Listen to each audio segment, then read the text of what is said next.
Hey guys, welcome to the channel. I'm Salsa. We're going to talk about the new Apex season. It's right around the corner. It's coming out with a ton of new changes, along with changes to Kings Canyon, a new weapon attachment, a new gun, and the new Legend Fuse. So let's get into it. During the event of Fuse's reveal trailer, the ship Fuse is on gets hijacked, laying waste to containment and artillery. And if it wasn't for the Apex champions, people could have died. Thanks, Gibby. Really doing God's work there. I'm sure there was nothing else he could have done. He lives by the Ceres search and rescue motto, to be the shield for those in need. I got you, brother. I'm sure. From the blog post on EA's forum, we get to see some screenshots. So let's take a look. First, I want to talk about the changes to Kings Canyon. Artillery is getting a huge change, having the main back building receive a massive hole in the middle, leading to the crash site. Along with the tunnel northwest of Artillery getting blasted in to allow for more rotations, as opposed to the crash site being your friendly neighborhood cul-de-sac of death. We can see this a little bit better in the clip from the gameplay trailer.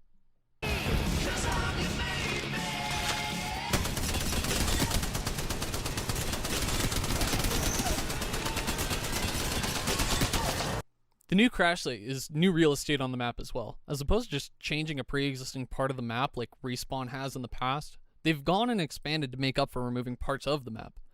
Near the crash site, they also added these towers for players to set themselves up in. They look a lot like the towers near the train station in World's Edge. They also added these uncovered bones, which look just to be another rotation, and not much else from what I can tell. Back over at the ship, they added what they call explosive holds, which from what I can tell, they work a lot like the vault on World's Edge. But instead of needing a vault key, you're able to open them up with grenades. It sounds like Respawn kind of realized that people don't care that much for the vault anymore. This will be a nice way to add more loot to this barren wasteland of a map. Moving more towards the center, the farm has been completely removed. Yeah, that's about it. I mean, there's still the alt station, I guess, and hey, you can craft. I'm honestly not really gonna miss this part of the map fucking later, dude. So now that we have the map changes out of the way, let's see what the gameplay changes have in store for us. The champion of Salvo himself, Fuse. After getting a good look at him in the trailer, there are a few things that we get to know. First, it looks like he could attach a grenade to his arm and shoot them off.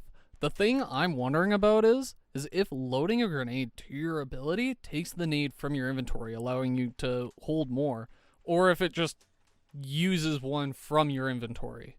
I'm not too sure, but this is something I'm actually a little bit excited for. We finally get to see what was being teased in Season 7. There's a lot of speculation what the bombs dropping from the sky were, and as many assumed, it's his ult. You shoot a bomb in the air, and Ring of Fire will appear on the ground. Likely, this will be used as crowd control. You could probably play around this with Horizon's Gravity Lift, Octane's Jump Pad, and likely Pathfinder's Zipline. At the same time, if players can't leave, you can pair grenades with Fuse's ult the same way that you do with Horizon's. Also, he's got some really fucking sick-ass finishers. Tell the devil Fuse sent you. This character is so cool. Cheesy, but damn cool. Moving on to the Battle Pass, they're keeping it in the theme of mayhem. We get to see new skins for Loba, Gibraltar, Octane, Lifeline, and Bangalore.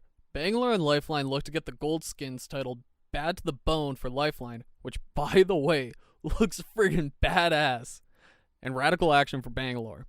As for the guns, the highlight skin is the DMR-X1 for the longbow. We also see Loba and the gang holding the new skins for the Spitfire, R99, and the EVA 8. We're also going to be getting a new gun this season.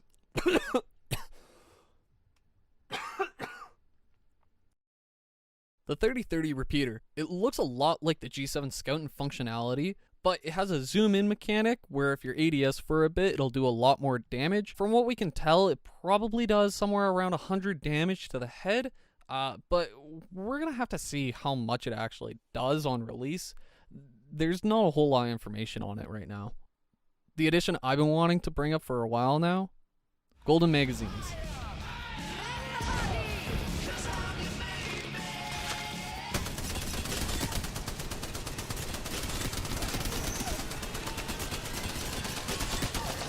Oh, I'm a big fan of yours. They have the same carry capacity as purple mags, but they come with an autoloader perk, which will automatically reload holster weapons after a short delay. I expect this to shorten fights and reduce third parties, since players will be spending less time reloading. This may also just end up being a huge buff to guns like the Wingman.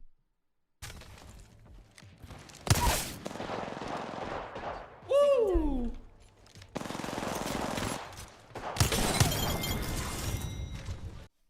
As far as balancing goes, we do know Respawn wants to increase Wraith's hitbox, make Revenant smaller, slightly nerf Gibby and Horizon, and then rework Wattson a little bit without buffing her.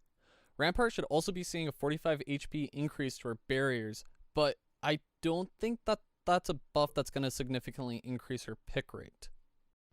Okay, so like immediately after I finish this video, Respawn goes and tweets that they want to make changes to ranked.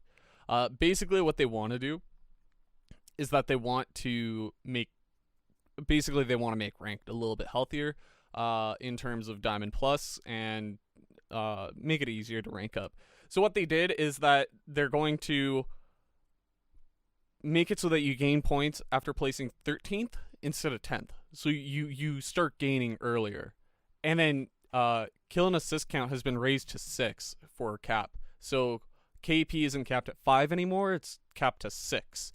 We also do know that they're going to be adding a damage tracker in ranked, which is really, really cool. So you don't have to see post-match. And then what they're also doing is that the assist threshold has been increased to 10 seconds from 7.5, which honestly, God bless, 7.5 is so stupid, but also I wish they would just do a damage-based system, but whatever. And then Predator rank is no longer top 500, it's top 750 players. So they're actually also increasing Predator level. And then players below Diamond will matchmake much more often with their own ranks.